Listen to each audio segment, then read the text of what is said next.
Good morning. Good morning from Madill, Oklahoma, where I just picked up a set of double cargo trailers. I've got them back here behind me, that white thing you see back here. That's the front of one of them. I actually got over here a little bit early, hoping that I could get into the factory and pick them up early because there's quite a bit of work I have to do when I haul these. I have to take all the front wheels off, which is 4 of them. I have to take 2 off each trailer so that they don't fight each other going down the road. Makes them safer to pull. So I got up super early this morning. I got up at 3:30. Had my bath last night in anticipation of getting out of the house early, so my hair's a mess, but I did wash it anyway, at least it's clean. But I also slept on it. And then I got out and worked, and now I'm sweaty. It's 59 degrees here, so it's actually a good temperature to be working outside. I was happy about that. I stopped on the way over and topped off my fuel tank, so I should not have to stop for fuel at all. I should be able to just drive down and deliver these things. So where I'm taking these is Rayne, Louisiana, to a dealership. And I'm going to take the most direct route because it's a long way down there and I don't have a lot of time before they close today. They close at 5 o'clock this evening. It's 7:17 now. So I'm just going to try and be really steady and get down there. It's 473 miles. And I need to get there before they close at 5 o'clock, whatever else happens. So that's my objective today. Now, if I don't make it, I'll have to spend the night. I'll have to get a motel and spend the night, or camp in the cargo trailer and spend the night, or whatever. But I'll have to spend the night, and I don't want to do that. I want to get them safely delivered. I got a gnat in here.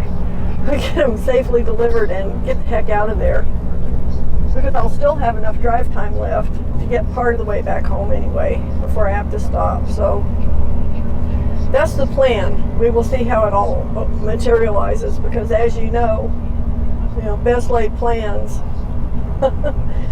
Yeah, so I try to stay flexible and open to whatever might happen, whatever event may be coming down. They're pulling very well now. They weren't very squirrely when I left the factory with them. They weren't moving around too much, and they're actually following really well right now. So I think this is going to be a relatively low stress set of bumper pull doubles. Bumper pull doubles are always squirrelier than having a gooseneck in the front. Like last week I hauled a set down to Florida, and the front one was a gooseneck, the back one was a bumper pull. So I'm happy with how these are pulling right now. They seem to be pretty well aligned. So yay. It's a good thing. And I remembered to drop off their hitch from Florida. So they've got that. There was nobody there when I got there. It was before hours, but the lady in charge of doing these trailer packets is very efficient, and what she does is she leaves them sitting on a desk for us, so when we come in we just sign them out, sign the paperwork, make sure she's got her copies, and then we can go ahead and take them after hours. Now, they didn't have official after hours pickup today, but I just lucked out because the factory workers started getting there at 6, so I need to remember this. The guys in the factory start at 6, so I can get in that gate at 6 o'clock and not have to wait until 7. So that's what I did today. I got there about 6:15, and it took me close to an hour to get the trailers hitched up, to get everything inspected, to get my tires off, the wheels off, the 2 front sets of wheels, and to check the brakes and all that, lights, brakes, check all the lugs, the remaining lugs. And yes, if you were wondering, just in case, because I did mention having a gooseneck in the front and a bumper pulley in the back. Yes, you can haul 2 gooseneck trailers, and there are 2 ways to do it. One way I really like, the other way I refuse to ever do again. So the good way to haul 2 gooseneck trailers at the same time is to have a custom hitch installed in the back of the front trailer that the back gooseneck then attaches to. It's very stable that way. It's a really good way to do it.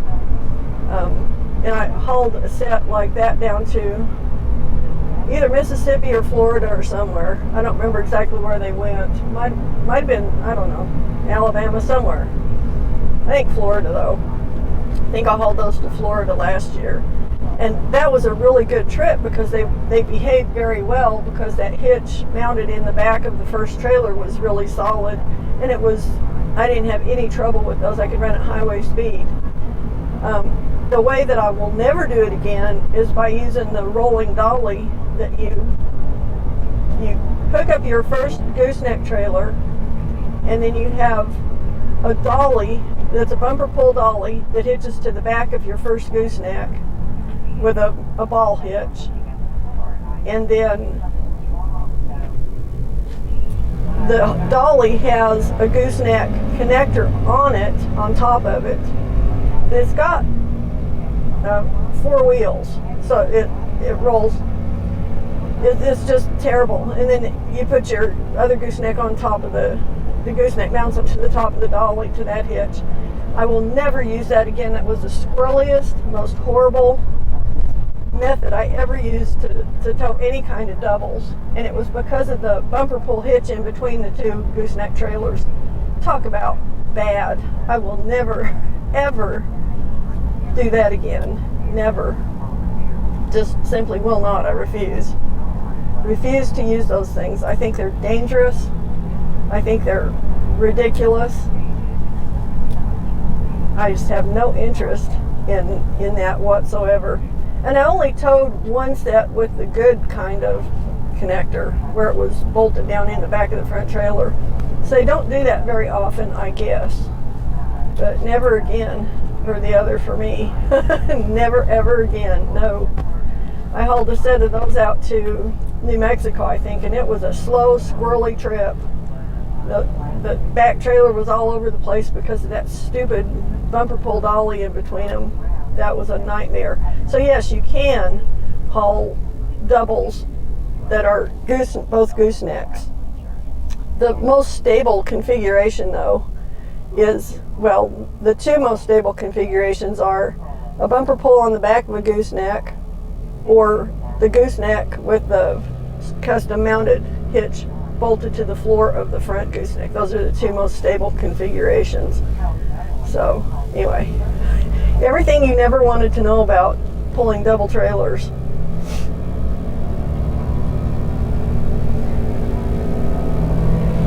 So it's really early. The sun is just now coming up, and I'm getting ready to cross Lake Texoma up here. It's not a very big branch of it, but it's a skinny bridge. I really don't like using this bridge, but I don't have time today to be messing around going around the other way down 377, so I'm taking 70 straight over to Durant and then south on 69. It's just more direct. It will save me 15 to 20 minutes over going the other way.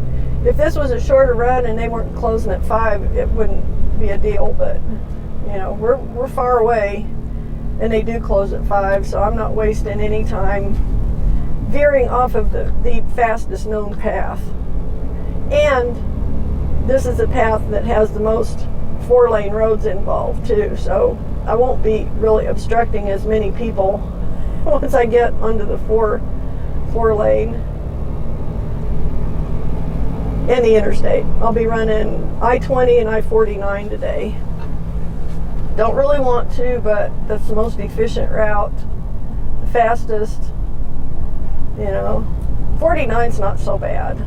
It's really not. And 20 wasn't too bad the other day when I was heading down to Georgia. I mean, there were trucks, but it wasn't just bumper to bumper trucks.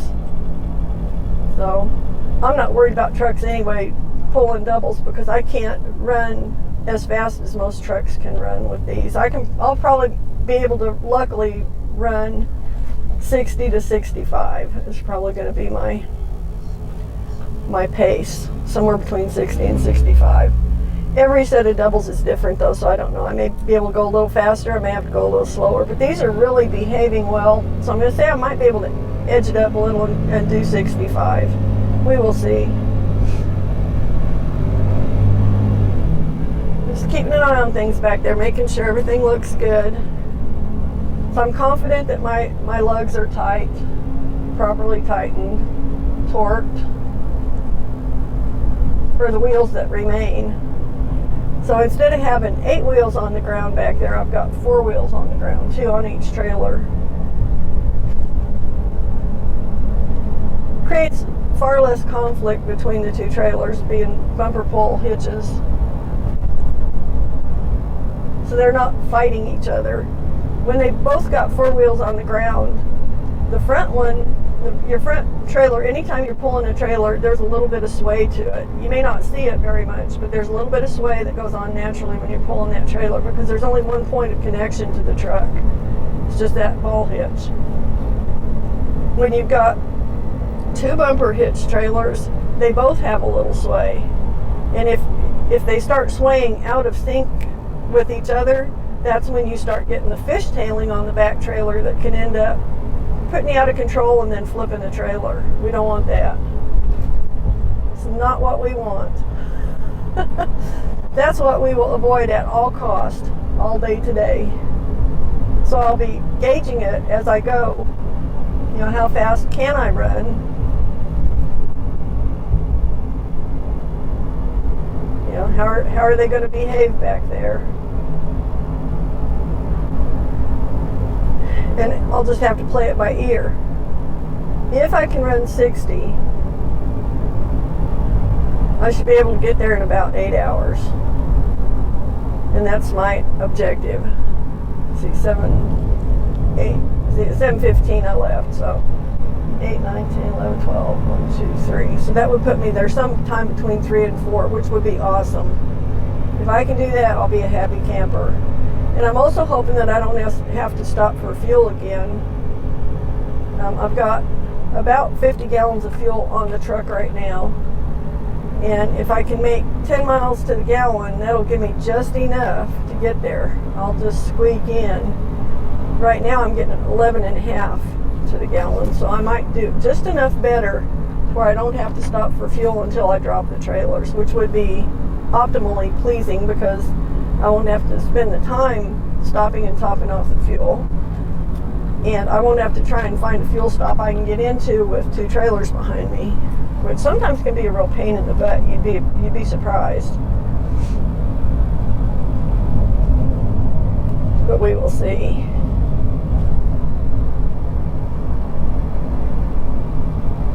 So I'm getting between 10 and 12. I think I'm probably getting about 11. I mean, I just reset it a while ago, so I'll know more when I get another 10, 15 miles down the road. I'll know more accurately what my fuel consumption is going to be. I may have to stop somewhere and top it off. It wouldn't be the first time. You know. Kind of hoping I don't have to, but if I do, I will. I don't want to roll in there on fumes either. You know, if I can get in there with somewhere near a quarter of a tank, that would be great. But we'll see how it goes. Right now it's telling me I've got 667 miles in range. I don't know if that's true or not yet. Maybe because I'm still getting 12 to the gallon now. 12 miles.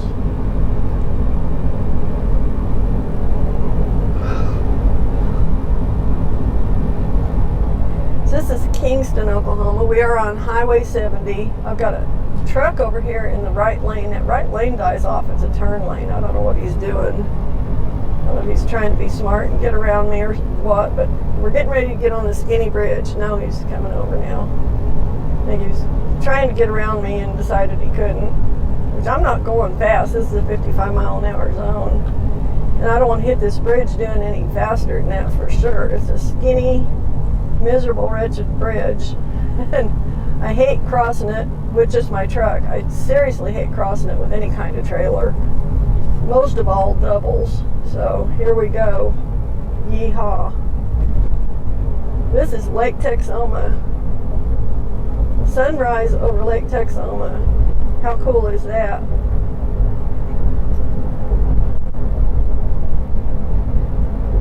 Somebody's out there fishing already. Little boat full of guys.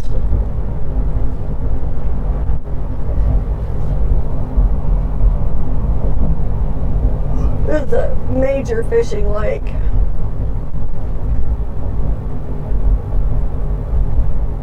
Stripers, bass. Not sure what all else they pull out of here. I know the stripers are a big thing.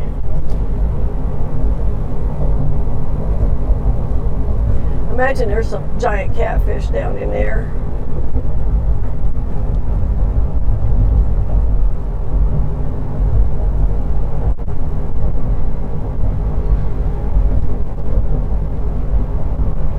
The good thing about this is, look over here, about 11 miles or so, or maybe 15, it will turn south, so I'll get that sun out of my face.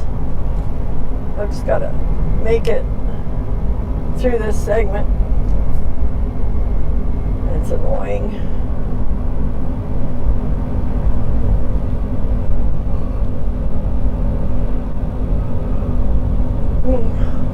It's a short night. I went to bed early too. I went to bed I started to go to bed at 8 o'clock, and then I sold something on eBay, so I got it and packaged it, and then I went back in, was getting ready to go to bed, and I sold something else on eBay, so I went in and packaged it.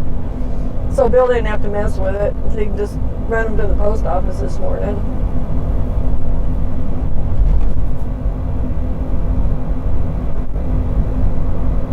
And I had already packaged up a couple of things, so I got 4 things going out today. I didn't even look, and I'm not going to look on this causeway. Now we're off the bridge and we're on a causeway, so I don't feel quite as vulnerable now that we're not directly over water. Kind of like that idea.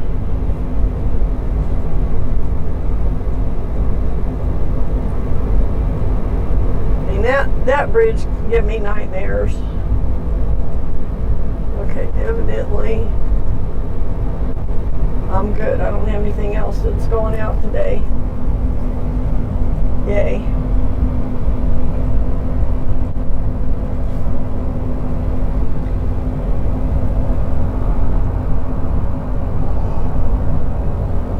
Okay, we're getting ready to hit the 4-lane up here.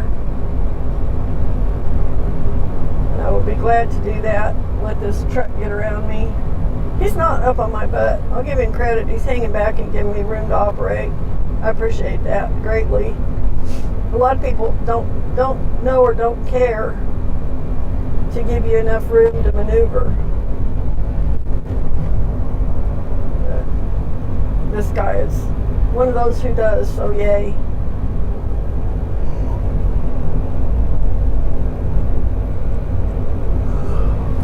Oh my gosh. So I've got my camera tripod back. I successfully took it apart and figured out what was making it rattle. And what was making it rattle was an Allen wrench that was stuck into the bottom of the post that the camera sits on. It's where the Allen wrench is stored to break it down, take it apart or whatever.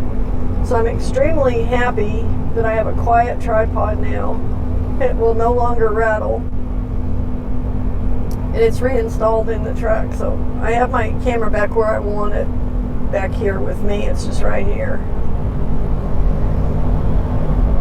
Of course, my in-cab camera just faces into the cab anyway. It sits on the dash, but it's a low profile. It's a smaller camera, so I can actually see the edge of the hood. I can see more over my camera than I can over my GPS.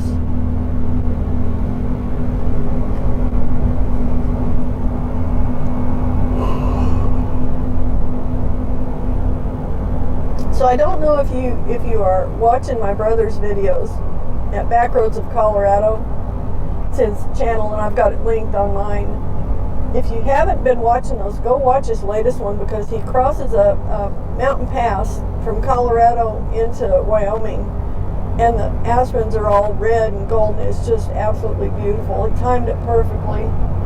Really spectacular scenery. So if you get the chance, go look at that video. It is awesome. I love his videos anyway, because that's the kind of terrain I'd rather be driving in, but I'm driving down here because this is where I live and work. So I miss the mountains a lot. I'm a Colorado girl. I'm a Westerner by birth. A kid on the side of the road giving the air horn sign to the trucks going by. I'm surprised kids even know to do that anymore. It's amazing to me. I've had kids do that to me. You know, they see a truck, they don't know what's got an air horn or what doesn't, so I honk at them, they get tickled by it. But it's a tradition that lives on. We did that when I was a kid, 60 years ago. Kids are still doing it today. Some things never change, or change pretty slowly anyhow. I don't know how many trucks have air horns anymore.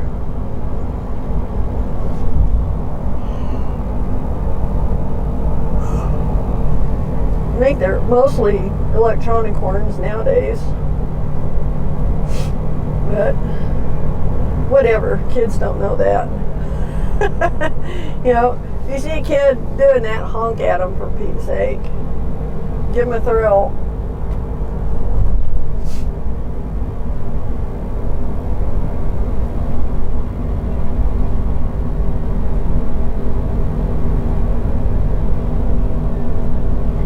I usually don't run this road because down here on Highway 69/75, which we'll be peeling off on here in about 5 miles, it's been under construction forever. And it's squinchy and tight and cone zone. Just a really miserable place to try and get through. I'm going to give it a shot today. I haven't been over here enough to know if they're done with all that, if they got it cleared out or not. So this is going to be my exploratory foray onto this part of that highway to see if it's still torn up or not. If it's not, I'll be really happy. I'll use this way more often.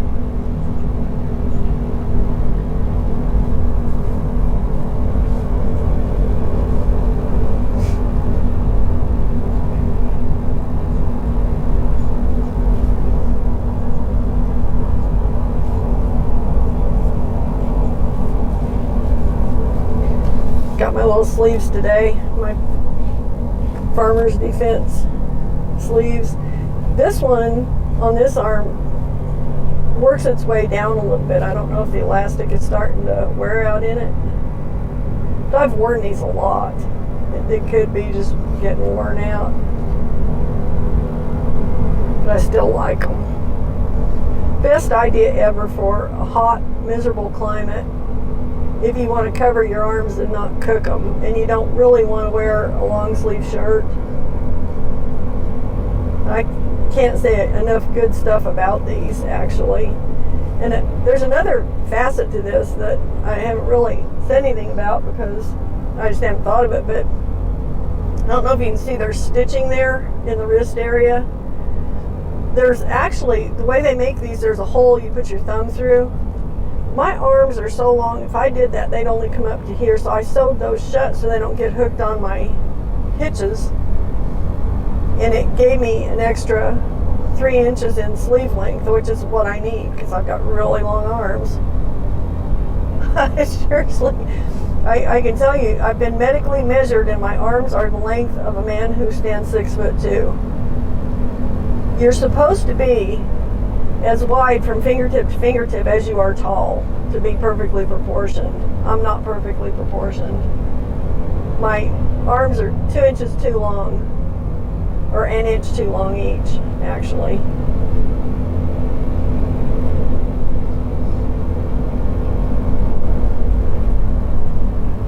Which I think is kind of funny. So the reason that I even know that is because I made the mistake of watching Discovery TV, I think. Some kind of a health thing about a condition called Marfan's disease. And I have several of the markers of it. Coincidentally, as it turns out, thank God, because it can really be bad. It can mess you up, and it can basically kill you in your 40s if you get one too many of the effects of it. But one of the deadly effect of it is at around the age of 40. When you've got this, your aorta tends to blow out, which isn't a good thing. It'll kill you dead quick. So just to be on the safe side, I went to the doctor and had him check me out. I said, I know I shouldn't be watching these shows, but this might be a good time. And I was right around 40 at the time. I said it might be a good thing to check me because I've got several of the markers. So I went through the list of what I think the markers are, and the doctor's like, yeah, you've got quite a few of them. Let's check you out and get a ultrasound of your aorta. That's how they either prove or disprove it. Fortunately, my aorta was fine, which should be obvious because I'm still here and it's 25 years later.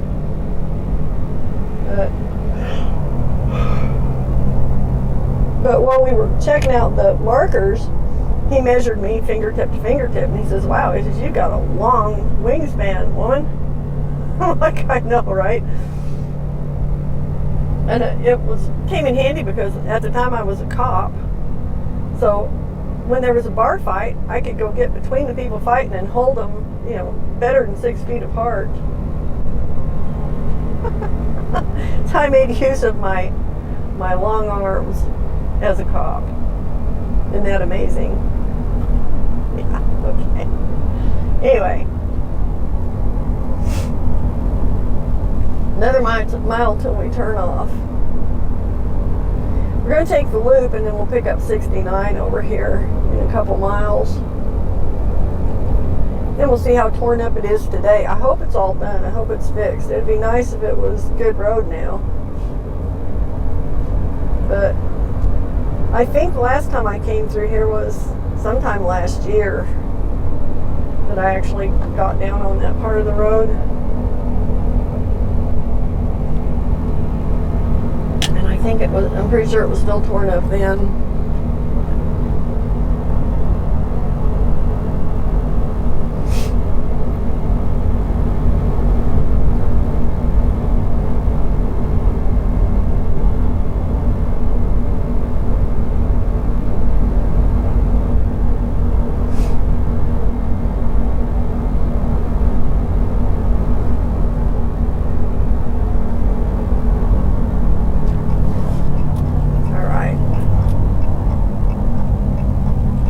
In that sun, 'tis bright. Not that you could tell or anything, right? Aye.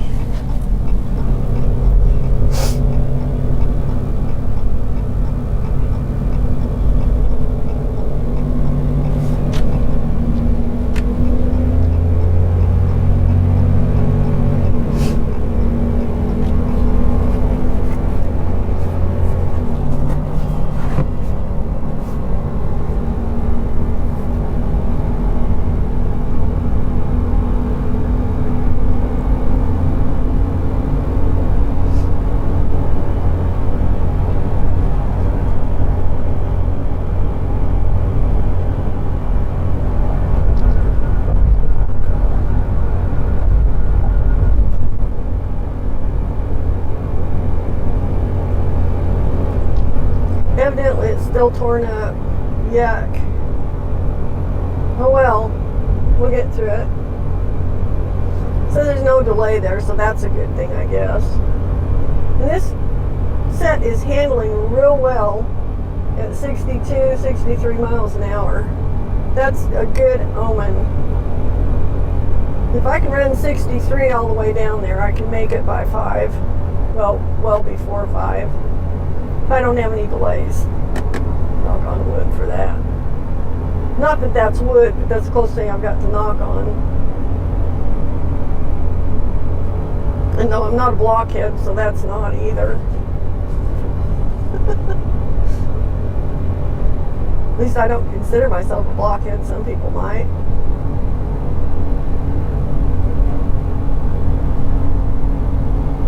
South 6975 Dallas. We're not going to Dallas, but we're getting on 6975. Once we get into Texas, 69 will peel off away from 75, and 75 continues right on down into the heart of Dallas.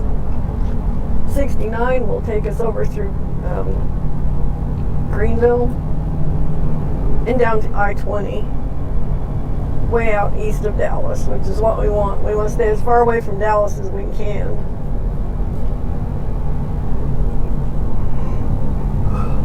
You know, they say in Italy, all roads lead to Rome. Well, in Texas, all roads lead to Dallas and Houston and Austin. It's kind of a weird deal. I've talked about it before, how the roads are like the spokes of a wheel coming out of these towns.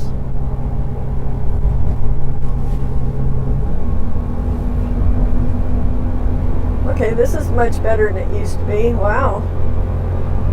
I think I want to get in the middle lane though, just in case. Well, I can, rather than having to do it when somebody's in here. But evidently the way that old roads worked in Texas is they just had roads going out from the town to all the surrounding towns, kind of like spokes on a wheel. Well, you still see that if you look at the Texas map today.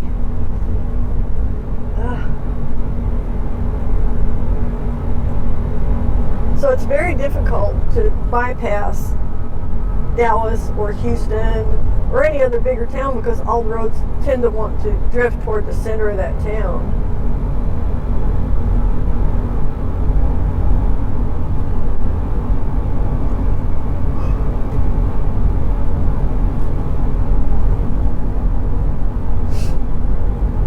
And I don't want to drift toward the center of any town. I want to stay on highway today and stay the hell out of town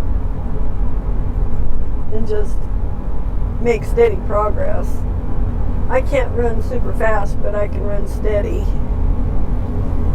And steady will get me there if I just stick with it and don't stop for much of anything.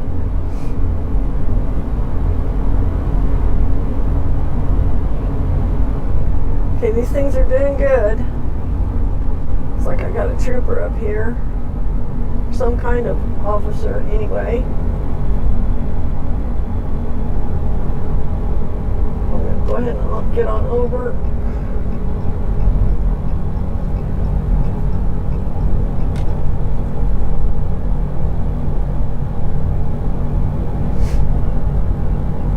Police.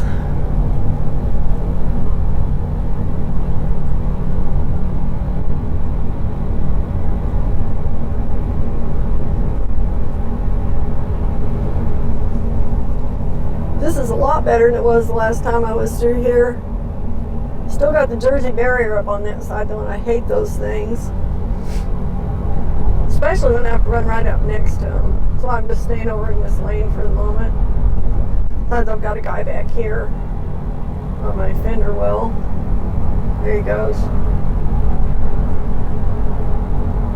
I'll get back over there when he gets on around me.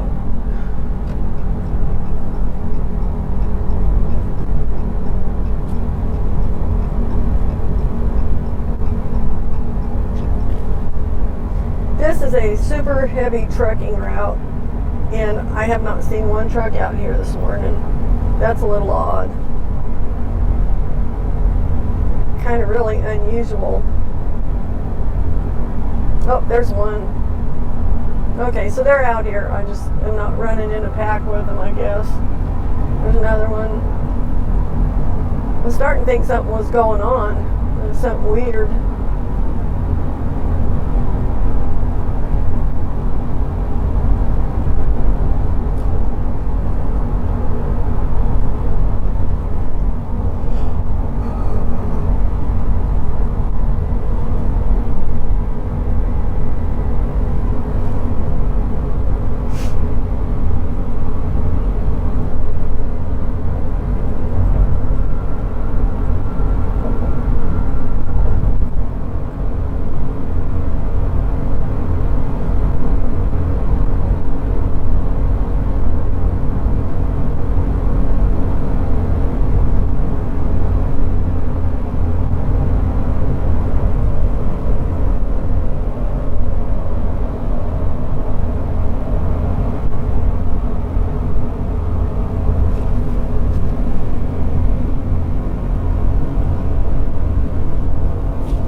right. This is so much better than the last time I was through here. I'm impressed. They've gotten a lot done.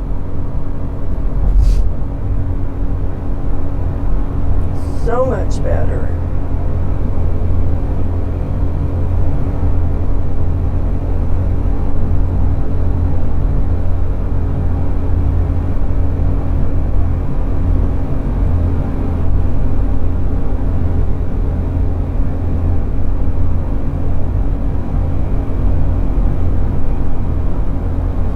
I think we've got about 4 or 5 more miles to go, and then we'll drop into Texas. We'll cross the Red River again. We'll cross the Red River. We crossed Texoma. Where we crossed it at wasn't really the Red River. It's the flooded Red River because it's dammed up. But the Red River actually runs south of there. The lake is just backed up all the little valleys. We will cross the actual Red River down here and go into Texas.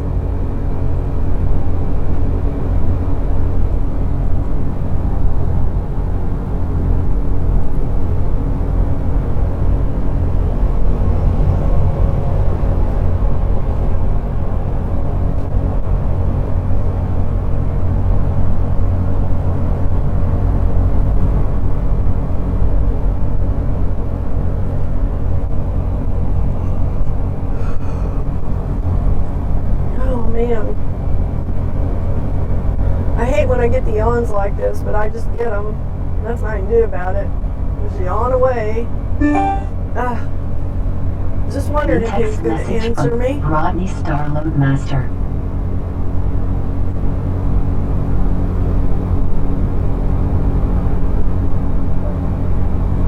Got it. Thank you very much.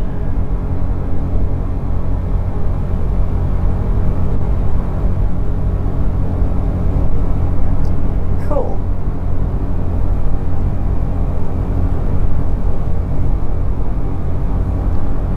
Makes me happy. This is paying more than I thought it would. Considerably more. Yeah.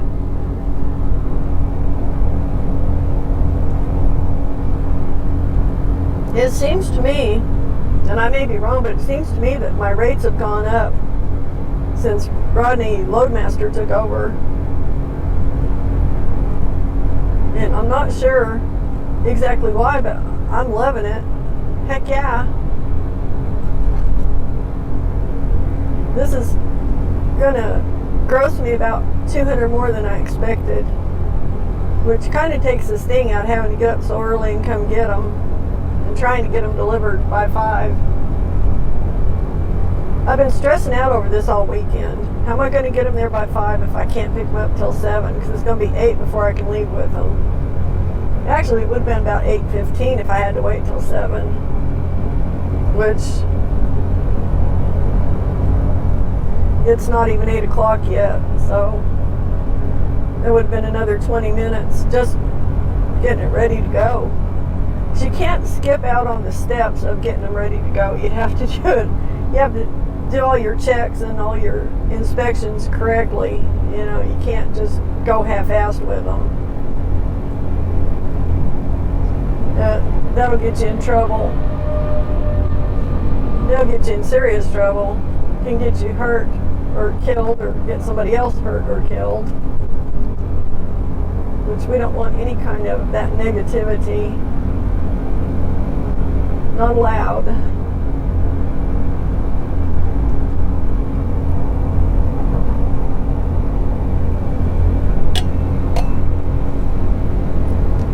I'm thinking to myself, why is this guy going so slow in this truck up here? Because I'm going to have to pass him.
RVs for sale.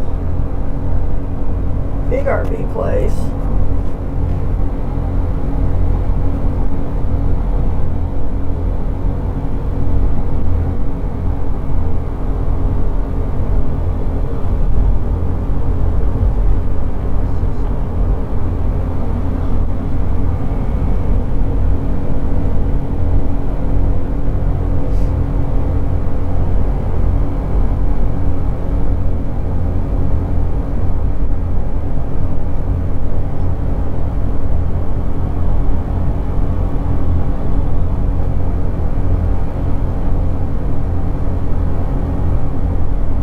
Got about another mile, I think, to go until we actually enter Texas. There's the Oklahoma side rest area. The northbound rest area. There's a southbound rest area in Texas. It's their welcome center.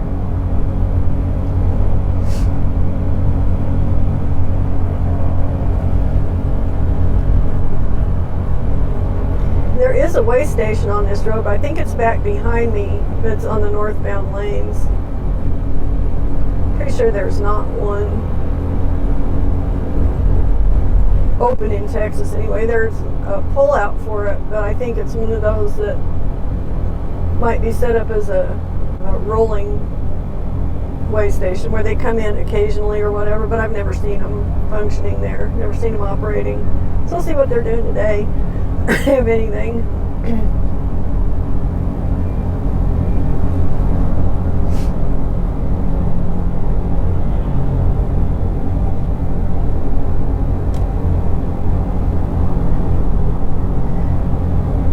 Alright, and I didn't do a walk around because it was dark when I picked this up. I actually had to hitch up my flashlight light, my amazing flashlight. It's got a magnet on the end, so I stick it on the truck. And you talk about handy. That thing is the cat's ass. It is an amazing tool.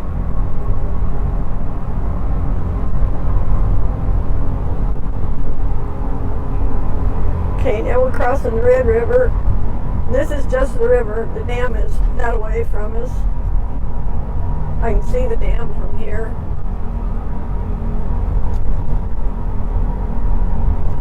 Welcome to Texas. Alright, so in a mile I'm going to peel off with Highway 69. I'm glad I'm actually paying attention today because I've come down here a lot and missed that damn turn and had to pull out at the next exit to go back and pick it up again. Sometimes I'm just not paying that much attention, which is a sad thing to have to admit. But, oh well. Yeah.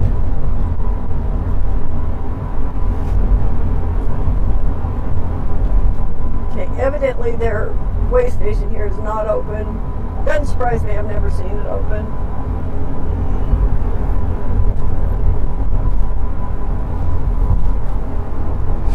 I'm trying to think if Texas has any open way stations. I think they do, but I think they're all down on I-10. I think that's where they concentrate their enforcement. Probably for obvious reasons, because they have, you know, Mexican drivers coming across the border down there. I don't know how Mexico's rules and regulations compare to ours for trucking. No clue.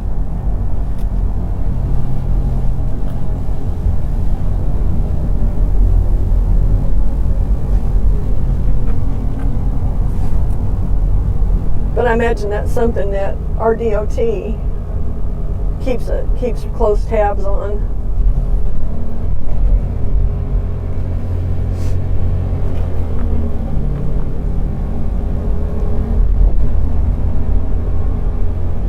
And we also get a lot of Canadian truckers down here, and their rules I think are pretty much aligned with ours.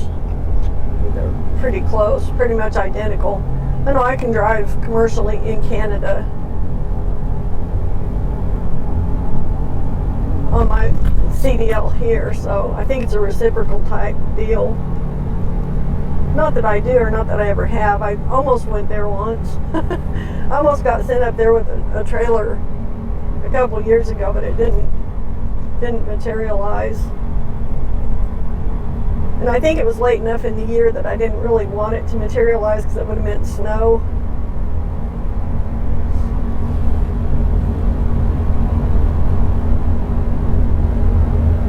I'm no fan of trying to pull trailers in the snow at all. Not my cup of tea. Just put it that way.